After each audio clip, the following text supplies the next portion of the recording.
남편이 혼자 힘으로 키운 회사니까 아내는 전혀 권리를 주장할 수 없다. 하지만 법원은 회사의 자산을 직접적으로 나눌 수는 없어도 보유하고 있는 주식의 가치는 충분히 분할 대상이 된다고 보고 있습니다. 오늘은 배우자가 운영하는 회사를 어떻게 분할 대상 재산에 포함시킬 것인지를 판례와 함께 풀어드리도록 하겠습니다. 안녕하세요. 법무법인 태아의 김진영 변호사입니다. 이혼소송에서는 아파트 같은 부동산을 주로 다루고 예금이라든지 대출 채무, 몇십억짜리 회사 분할 대상 재산으로 문제가 되는 경우가 있습니다.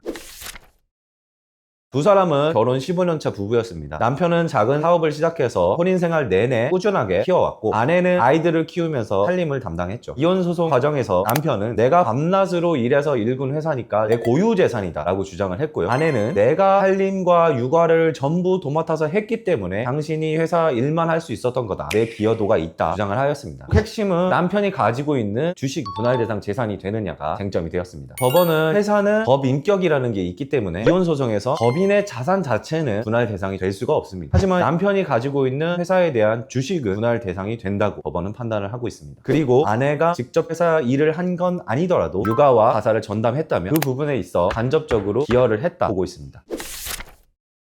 그 주식에 대한 가치는 어떻게 정해야 될까요? 법원은 사실심, 변론, 종결의를 기준으로 합니다. 사실심이라는 거는 1심, 2심을 사실심이라고 하고 상고해서 대법원으로 올라가서 3심은 법률심이라고 합니다. 재판이 선고일 전에 마지막으로 변론 기일이 된 날, 그날을 이제 기준으로 한다는 것입니다. 이혼소송이 이어져 오는 과정에서 회사가 망해버리기도 합니다. 그러면 이제 주식 가치가 0원이 되겠죠. 그러면은 이혼소송을 시작할 때에는 회사의 가치가 굉장히 높았다고 하더라도 사실심, 변론, 종결일에는 가치가 없다고 판단이 될 수도 있는 겁니다. 반대로 작은 회사 였는데 사실심이 끝날 때에는 회사가 급성장해서 엄청난 가치를 가질 수도 있는 거죠. 문제는 이제 비상장 주식인데요. 거래 시세가 없기 때문에 정상적으로 거래가 된 가격이 있다면 그 가격을 기준으로 하겠고요. 없으면 이제 순자산 가치 방식으로 계산을 하는데 자산에서 부채를 뺀 다음에 주식수로 나누는 방법이 되겠고요. 당사자의 감정 신청을 받아서 법원이 전문 감정인에게 감정을 의뢰하게 됩니다. 경우에 따라서 프랜차이즈 사업 같은 경우에는 브랜드의 가치라든지 영어권의 가치 그런 것들도 감정 평가 대상으로 삼은 경우가 있습니다. 나는 이미 주식을 팔았다 주장할 수도 있는데요. 주식을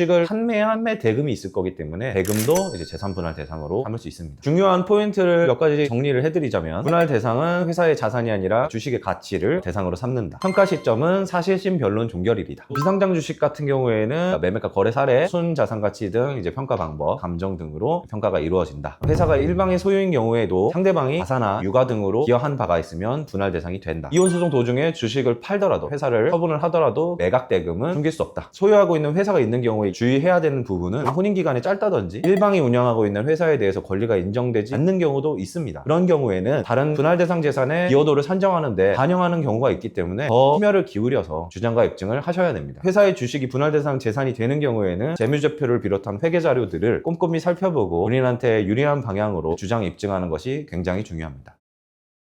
오늘 말씀드린 것처럼 부부의 일방이 운영하는 일견 투기재산으로 보이는 자산이라도 분할 대상이 될 수 있습니다. 그리고 분할하는 시점, 혼인기간, 기여도, 평가 방식 등에 따라 재산 분할의 결과가 수억에서 수십억까지도 날 수 있는 것입니다. 반대로 내가 회사를 운영하고 있고 상대방한테 재산 분할을 해줘야 되는 입장이라면 상대방의 기여도가 그렇게 크지 않다라는 부분을 주장 입증할 수도 있겠죠. 여러분은 배우자 일방이 운영하는 회사 분할 대상 재산이 돼야 된다, 안 된다 어떻게 생각을 하시나요? 댓글로 의견 남겨주세요. 지금까지 법무법인 태아의 김진영 변호사였습니다.